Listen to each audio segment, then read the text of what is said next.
The secret bias hidden in mortgage approval algorithms. The new four-bedroom house in Charlotte, North Carolina, was Crystal Marie and Eskias McDaniels' personal American dream, the reason they had moved to this southern town from pricey Los Angeles a few years ago. A lush, long lawn, 2,700 square feet of living space, a neighborhood pool and playground for their son, Nazret.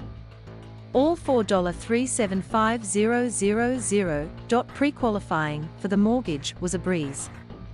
They said they had saved much more than they would need for the down payment, had very good credit, scores of 805 and 725, and earned roughly six figures each. She in marketing at a utility company, and Eskias representing a pharmaceutical company. The monthly mortgage payment was less than they'd paid for rent in Los Angeles for years. They were scheduled to sign the mortgage documents on August 23, 2019, a Friday, and were so excited to move in they booked movers for the same day. The Wednesday before the big day, the loan officer called Crystal Marie, and everything changed, she said. The deal wasn't going to close.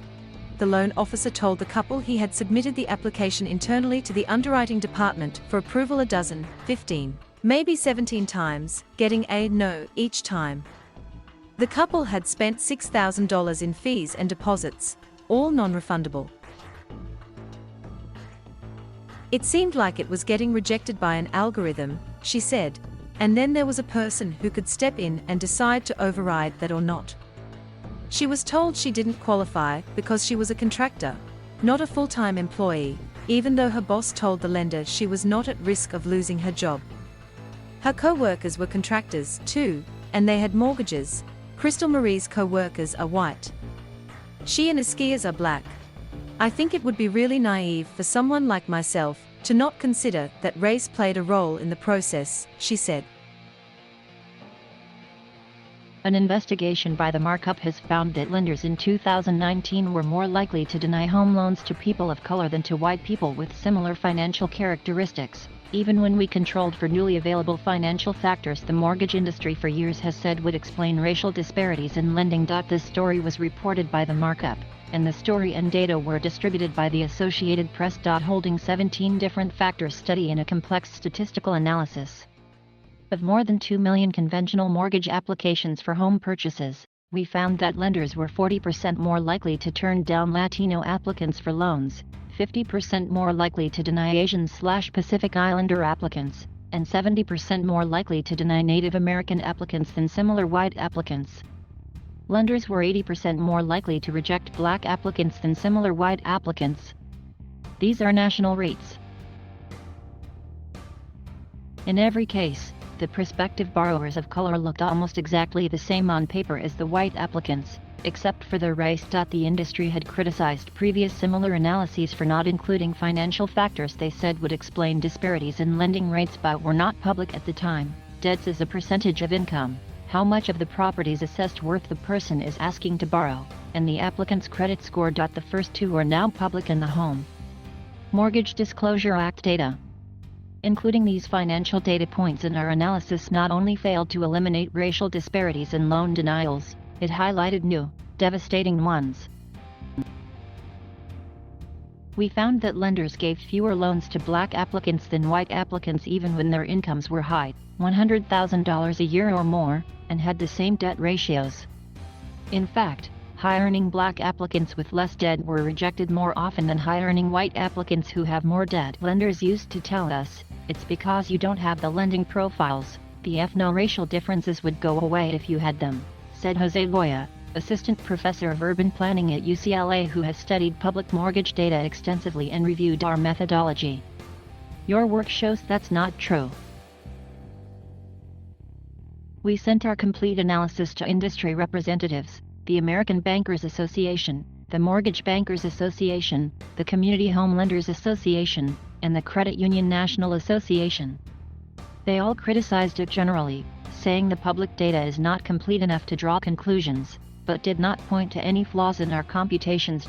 Blair Bernstein, Director of Public Relations for the ABA, acknowledged that our analysis showed disparities but that given the limitations in the public data we used, the numbers are not sufficient on their own to explain why those disparities exist. In written statements, the ABA and MBA criticized the markup's analysis for not including credit scores and for focusing on conventional loans only and not including government loans, such as those guaranteed by the Federal Housing Administration and Department of Veterans Affairs. Isolating conventional loans from government loans is common in mortgage research because they are different products, with different thresholds for approval and loan terms. Government loans bring people who wouldn't otherwise qualify into the market but tend to be more expensive for the borrower.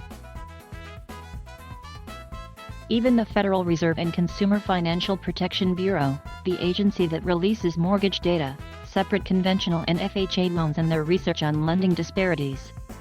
Authors of one academic study out of Northeastern and George Washington University said they focus on conventional loans only because FHA loans have long been implemented in a manner that promotes segregation. As for credit scores, it was impossible for us to include them in our analysis because the CFPB strips them from public view from HMDA data, in part due to the mortgage industry's lobbying to remove them, citing borrower privacy.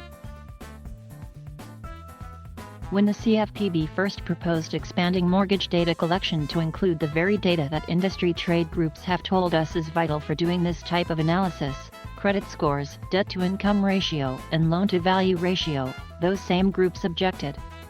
They didn't want the government to even collect the data, let alone make it public.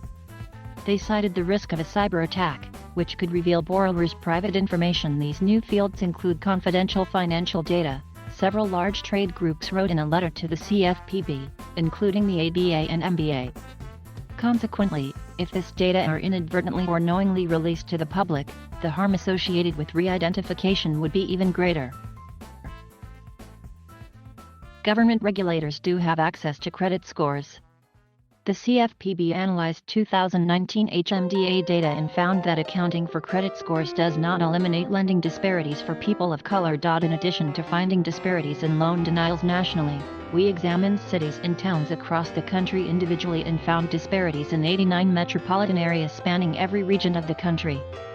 In Charlotte, where Crystal Marie and her family searched for a home, lenders were 50% more likely to deny loans to black applicants than white ones with similar financial profiles. In other places, the gap was even larger.